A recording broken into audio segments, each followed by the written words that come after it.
बे गण्या भाऊ, इकडे बे कोणी चालत बे काय बे, मला काम आहे ना वावर जावाचं आहे ना. अबे इकडे ते ये. कोणता काम आहे बे? लवड्यांची बिना कामाने बोलावते तेव्हा का खाली पिली आहे म्हणलंस का मला? अबे तसं नाही गण्या भाऊ, तुझी जग चांगली पर्सनल गोष्ट सांगायची होती म्हणतो. आणि आजकाल ते काय भेटच नाही, कोणी जातीस तर काय समजे नाही बापा तुवा. कोणती पर्सनल गोष्ट होते? अबे गण्या भाऊ, हे पोरानं पोरी मोठ्याने घेऊन पडतील बे. आपल्याला भेटेल का नाही भेटेल बे पोरगी? भोसडीच्या 2 दिवस गेला का याची पोरगी घेऊन पडाली, त्याची पोरगी घेऊन पडाली म्हणतात ना. आम्ही राहून का बे कुवर? तर आतापासून लागणं बे त्या कामाला. एखादी पटन ठेव ना.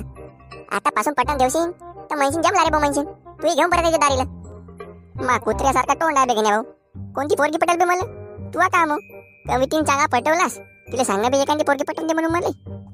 अबे माय तिच्यावर भरोसा नसे का बे, काय करतेस? ते केव्हा धोका देईल म्हणून काही सांगता नाही मला. मला दुसरीकडे पाहा लागेल. ते भोसडीची 10 नवरे पाहा दिसते. कोणी तिचे कांड सांगत राहते बे. याच्याशी बोलत होती बे, त्याच्याशी बोलत होती गण्या भाऊ म्हणून.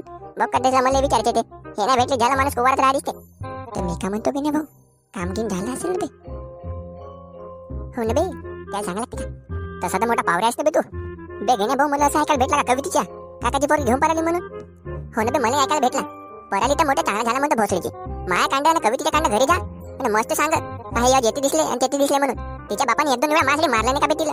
पण ते म्हणते तुझ्याशिवाय काही मी राहत नाही. पण भोसडीची ते इकडे तिकडे मोठ्याने बोलत राहते का नाही, मला विश्वास नाही वाटत. बे कवितीचा मोठा प्रेम असेल बे गण्या भाऊ तुझ्यावर. नाही तर बया मार खाणारी पोरगी. कोच्चा तू ना कोच्चा मी म्हणलं असतं आणि सोडून टाकलं असतं. पण कविते म्हणून तुला काही सोडलं नाही बाप. हो नाही का? पण आता नंतर मला विश्वास नाही वाटत का नाही म्हणून म्हणलो. भोसडीच्या तिच्या बापाकडे जातो डायरेक्ट. मग तिच्या बापाला म्हणतो का मला ती पोरगी आवडते म्हणून. आणि मग तिच्या बापाने तुला विचारलं का तू का करतेस ना, कोणता धंदा करतेस ना, जागा किती आहे म्हणून. तर मग का सांगशील? कंद सांगशील त्याला, कंद. कवितीच्या बापाला सांगजो लोकांच्या वावरामध्ये उपडायला जातो म्हणजो.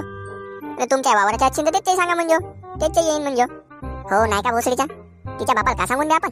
आता मला विचारायला बे बापा, नाही जागा नसे नाही कोणता धंदा नसे. बोरच्या लोकांच्या वावरात जाणे नाही येणे तुला काम चालू आहे आपला. आता कोणता धंदा टाकावा लागेल म्हणतो. हो ना बे गेने भाऊ, कोणता नाही कोणता धंदा टाकू म्हणतो भोसडीच्या. चांगला चालला पाहिजे बया. दोघे मिळून एक धंदा टाकू आणि दोघे जण लग्न करून टाकू. आणि कवितीला बहीण आहे म्हणते ना बे, तिच्या बरोबर मा जुगाड लावून टाकू दारीला. चांगला दोघे मित्राला होते मग.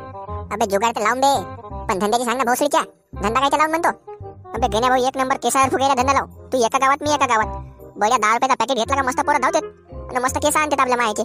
बढिया सायकल त्याला लावले केसावर फुगे, लावले केसावर फुगे. आणि आता एक तर उन्हाळा लागते आणि बड्या पोरायला सुट्ट्या राहतात. धंद्यावर बंदी आता काही काम नसे म्हणतो. बे माय गोष्ट आहे पद्धतशीर. आपण बड्यामध्ये आता वॉशिंग सेंटर लाव. गण्या आणि नांग्याची वॉशिंग सेंटर. बे लोक बया आता गाड्या धुतात ना बे. आता कोण आपल्या घरी गाड्या धुतात? बड्या 300 रुपये गाडी चालू आहे आणि फटफटी 100 रुपये गाडी. बे एका दिवशी 2 गाड्या आल्या तरी आपली कमाई किती होईल म्हणतेस? हो नाही का भोसडीचा? मला खर्च कोणता येते? बढिया टंकीवर पाण्यानं 3-4 गाड्या धुवून होतात आणि 10 रुपये शंभर लावला तरी चकाचक गाडी. चांगला दारीला 1 नंबर गण्या भाऊ धंदा सुचला तू. म्हणून म्हणतो गण्या भाऊचा सल्ला घेत जा. म्हणून तर तुला एक पोरगी नाही पडली का नाही बे भोसडीचा? चल मग आता चांगले हायवेवर रूम पाहू भोसडीच्याला. बड्या धंदा चालला पाहिजे म्हणतो. चांगला दारीला मोठलं बनवू आपण भोसडीच्याला. तुम्ही येता बे गण्या भाऊच्या दुकानात. आता गण्या भाऊचाच कसा दोघाही मित्रच आहो म्हणून म्हणतो आमच्या दुकानात या मस्त गाडी दुरुस्त करून जा. अबे लेड बाय दुरुस्त करून नाही, वॉशिंग करून जा. वॉशिंग म्हणतो ना, हे करायलाच का नाही?